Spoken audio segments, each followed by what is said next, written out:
Hi, this is the first installment of the chessvideos.com book club and discussion of the first two chapters of the book Dvoretsky's Endgame manual. We decided to use a book that focused on the endgame so that people could train something it's very hard to motivate yourself to study individually, but maybe if we studied it as a group, we could all learn. So this will sort of be a video summary. I'll talk about what I liked about the book and also the first two chapters, and then hopefully we can get some discussion going in the forums, in the book club thread, and also in the thread in which this video is posted. So the first two chapters are about pawn endgames and knights against pawns.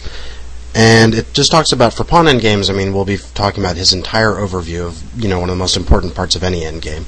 I'll just try to summarize a few of the main ideas he talks about, but he talks about everything from king and pawn versus king, to winning pawn breakthroughs, to pawn races, to the kinds of endgames that result. So this is a really dense book, and it's going to be impossible to capture all of it in a summary. But hopefully we can get some of the main ideas, and just keep in mind that you really should buy the book if you like what you learn, because it provides a brilliant overview of pawn endings. He summarizes everything well. So I first just want to talk about the layout of the book. He goes thematically through each kind of ending, and it's organized really well in that he has these sort of key positions and the most important ideas in each ending, and those are provided in blue text, so you know exactly what you need to know for each position. For example, in the first start of the pawn endgame chapter, he has a blue section. The text is blue, and it talks about key squares, gives a definition, and talks about the various positions. And then he'll have exercises, which are in normal colored text, or things that are less critical. So if you want just an overall summary, you can just focus on the blue text. Another feature that I really like of the book is that he has a section called Tragicomedies, in which he shows sort of endgames by some of the world's top players, in which they sort of play inaccurately or don't have the endgame concepts right. And it's sort of his idea, I think, is to sort of inspire the amateur or weaker player who's trying to learn the basics of these endings, to show that they're very complicated, and almost everybody has something to learn in these positions. So I sort of enjoyed seeing games by people like Spielman, Kasparov, well-known players who have problems in the ending, Christensen, people who, I don't want to say, he's not saying their endgame knowledge is weak, but just show that everybody has made mistakes before in the endgame. And some of these games are quite old. The first chapter features a Spielman game from 1907, in which he plays very inaccurately. And it's really interesting. So, to start off, I guess we have, and then it's also accompanied, each chapter has exercises, which maybe we can solve together and post if people are interested. But the first concept that Dvoretsky discusses is the idea of key squares. And he says, key squares are what we call those squares whose occupation by the king assures victory regardless of whose turn it is to move. So that means that if you're trying to promote a pawn, and the pawn was on the b file, say, if you can control a7, b7, or c7, then with your king, you're guaranteed to allow your pawn to promote. So he provides an overview of these key square concepts as well as a few examples, and then moves on to a discussion of corresponding squares. Maybe we can post about it. I'm just going to skip over it. There's a lot of material in here, so if you're interested, take a look. The first thing I want to talk about, though, is, so he's got a few examples, a Yusupov-Leboyevich game that involves corresponding squares and key squares. And then he goes on to the concept of triangulation, which I think is the first concept I want to highlight. And he provides an excellent position, and that's this one. And this is the critical sort of example of a triangulation position. He's got this in blue text. And he says, triangulation refers to a king maneuver which aims to lose a tempo and leave the opponent with move. So what Dvoretsky is getting at is that if this position is currently white to move, but if this were black to move, black would lose. And I'll show you why in a minute. But so the idea is to get the same position only with black to move, and we're white. So first he shows that c6 is not going to be enough to win. The idea is that after b takes c6, we have king c5, king d8, and then king d6. We don't want to take the pawn because black will get the opposition. If we take this, now it's a draw. But if we play king d6, king c8, now white has won. So c6 is a tricky idea, but if black knows what he's doing, he can just play king c8, and then king d6, king b8, king d7, and then if b takes c6, this is a draw. So c6 is not enough to win, and black has the opposition. So, for example, if here, black just comes here, and white can't protect the pawn without allowing stalemate. So c6 doesn't work. So the key move here is kind of surprising, and it's king e5. It seems like it allows the black king to attack the pawns, but that's sort of the effect that white's going for here. And now the idea is that if black plays king e7, we just have a winning pawn break with c6. So black has to play aggressively, and he has to play king c6. And now we play king d4, and defending the pawn. And now if black comes out here, we can just play up here, and this is just absolutely hopeless for black. Something like this. And now white is just completely winning. So he can't come out to b5, so after king d4 he's got to go back to king d7, and now we play king d5, and see how the king is moved in a triangle. And now we have the exact same position, only it's black to move. So what happened is that we took 3 moves. We went here, here, here, and then when he went here we came back, so we've made 3 king moves. He's only made 2, but we're in the same squares. So now it's black's move, and now we'll see why with black to move this is a win. So this was the triangulation technique. Here, here, here. King c8, king e6, king d8, king d6. Now he can't come that way, so he's got to come this way. King e7, king b8, king d7, king a8, and then c6 is enough to win. After here, here, and then this is just a win. We promote to a queen, and then checkmate. So, I mean, this is one of the critical positions. You know, any player is going to need to learn triangulation, but what's nice about Dvoretsky's book is that he's got this excellent overview, and the descriptions are just wonderful. And then he shows some practical examples, and also some examples where players sort of got it wrong. In fact, he even has a game played by one of the top GMs in the world, Dawson, and he says that in a given position, Dawson offered a draw, adding that this position was a well-known draw, which one might find in any book. His opponent actually accepted the draw, but it turns out that the position is well-known in books, and it's a win. So that was sort of an interesting fact. And so I like these examples that sort of bring the endgame to life and sort of demystify it a bit. And Dvoretsky's got excellent, he has all the key positions in his book, and he presents them. So that's an example of triangulation. So another important concept that he talks about is the rule of the square with passed pawns. So he goes on, he's got some examples of triangulation, and then he talks about the king versus passed pawns, and he introduces a very well-known concept, the idea of a square.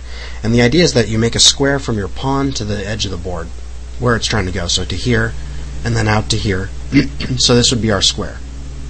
And the idea is that if the opposite king stands within the square of the passed pawn, or can reach it on its move, the pawn can be stopped. Otherwise, it'll queen. So in this position, for example, if it's black to move, the king can play here, and he would be inside the square, and so he would be able to catch the pawn time. Otherwise, if it's white to move, white moves, now the square is shrunk to here, and the black king can't reach the pawn. The square, see how the square keeps shrinking, and black is never fast enough.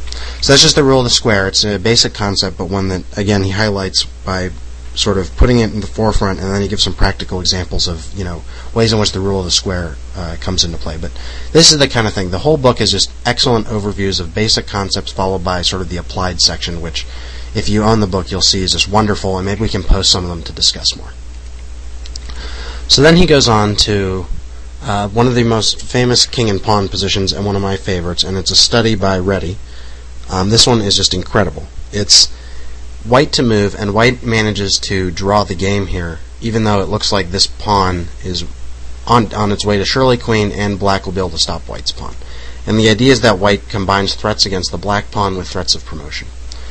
So this is sort of an idea that it's hard to give a name to the idea, but once you see the idea, it's very useful in other games. And so you make 2 threats. So white plays king g7, and now h4.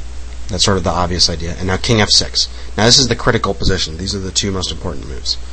If black plays h3, as we'll see, this is a draw, because both sides queen. Now king e7, and if h2, c7, say here, here, and now both sides are going to queen. So after king h3 doesn't work, so say king b6, stopping the pawn and now just threatening to promote, white can actually play the amazing move king e5.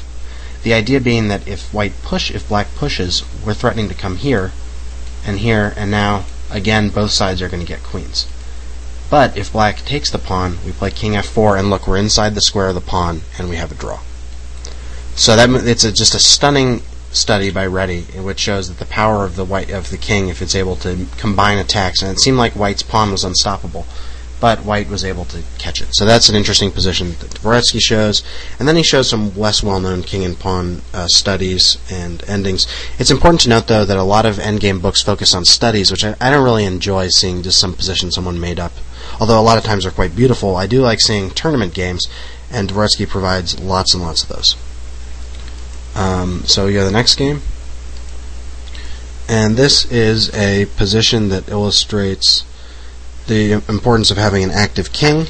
Keep in mind, though, there's lots more discussed in this book that's too complicated to address in a video summary. He talks about connected passed pawns against the king, queens against pawns, queen against pawn on the 7th, which I actually made a video about. It's in our beginner video section.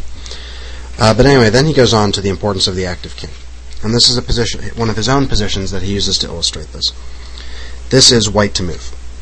It's important to note that he says that king activity is the most important factor in the evaluation of positions in a pawn ending. And this is an excellent example. The problem is that black's king is very weak, and white's king is threatening to invade on either the queen side or king side, depending on which way the king goes. It's important to note, though, that this move, if it were black to move, this would be a lot better. So we need to give him the move, and then also we want to clamp down. So the idea is G3. It seems like a surprising move at first, but the idea is that it's manipulating the extra tempi to force black into a zugzwang position where black is to move, and any move he makes loses.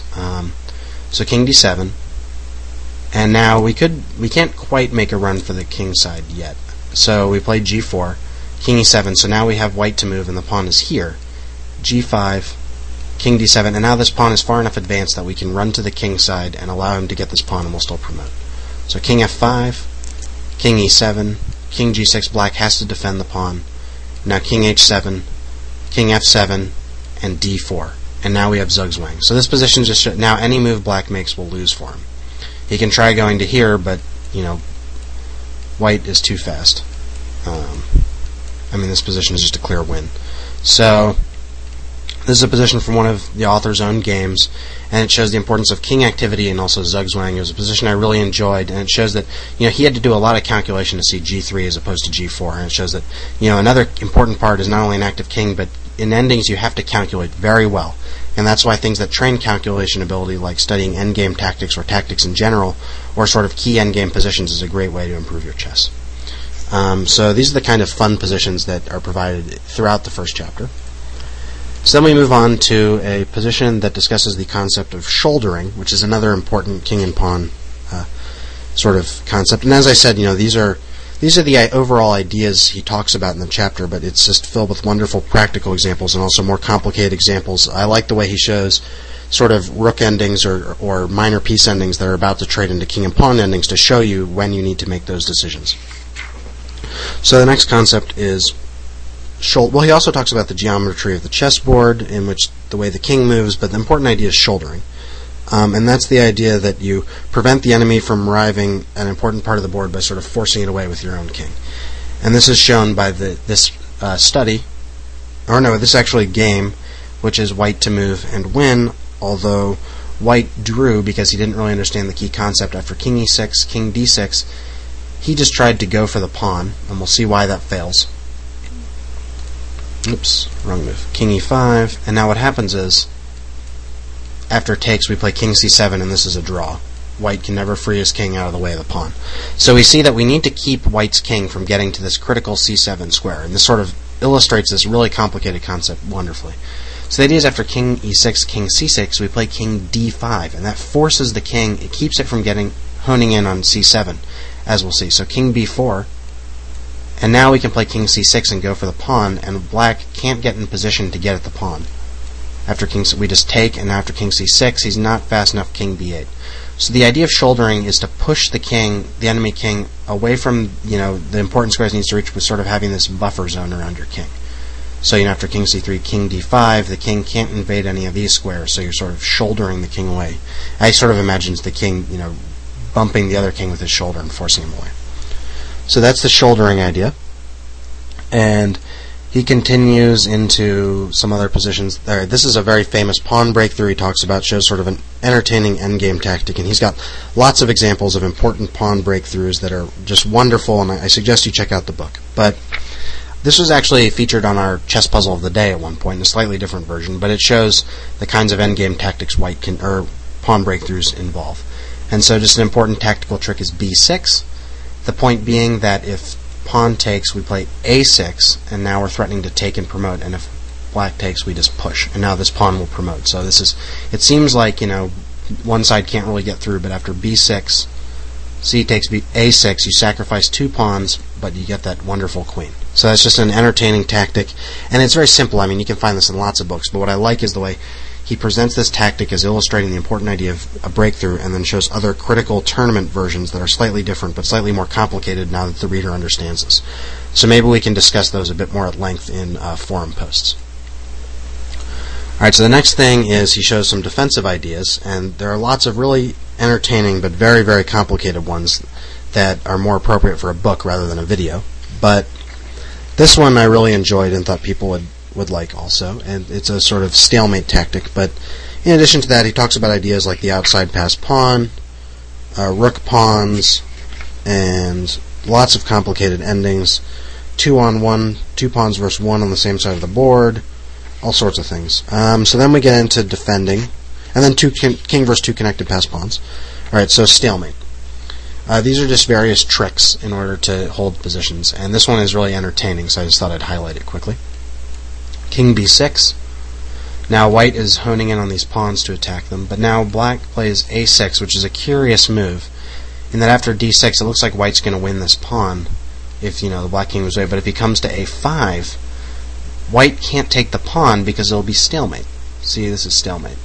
So even if he comes here, it's stalemate, so if he goes away, black can just come back here, and whenever white threatens the pawn, we just come back to a5. So we just shuttle our king back and forth from a5. And it's important to note that even if white were to sacrifice his pawn there, it would still be stalemate if, say, this position occurred. It would still be a stalemate. So that's an interesting defensive idea. I thought this was an entertaining little position, and he provides lots more complicated defensive ideas. Finally, the one thing, I guess that's a bit of a summary of the chapter. There's a lot in here, though. I mean, I've skipped a lot of stuff. Had to summarize, but I like the practical uses, and also this provides an overview of every part of pawn endings. The one thing I wish the book had featured was at the end of the chapter, I would have liked sort of a chapter summary that just talked about the main ideas, things about activating your king and calculation, just more of a general overview, because he does so well throughout the chapter highlighting the most important information that I wish there was a bit of a summary. Finally, there's a much shorter chapter on knight versus pawns that I thought we would talk about in this first installment of the book club.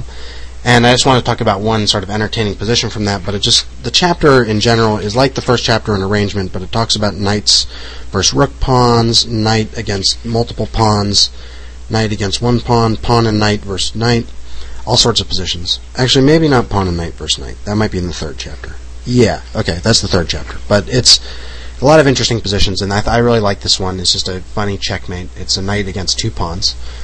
Knight f6, king h1, knight g4. The king is trapped, so black has to do this. Now I play king f1. Again, black has to do this, and then we have knight f2, checkmate. So we sort of force the king to entomb itself by cutting off all his moves, forcing h2, and then checkmate. But overall, the first 2 chapters of the book are really entertaining. I have some more ideas I'd like to talk about, maybe post some of these positions, also post some positions from my own games, and if people want to, highlight their own ideas, feel free to join into the discussion. This will be posted in the video forum, and also there'll be a discussion thread in the general discussion forum, which actually will link to this video where people can discuss the first 2 chapters. So I hope you all enjoyed the first 2 chapters of the book as much as I did. If you don't have the book, this is just a tiny, tiny overview, and you really should check out the whole thing. It's arranged beautifully, and I think what it does is, a lot of endgame books are either theoretical or practical, and I think this one really bridges the gap from theoretical to practical, and I just love it. So we'll be having the next 2 chapters discussed in about a week and a half, and I'll make another video, but for now we should discuss this. If you have your thoughts, feel free to post them.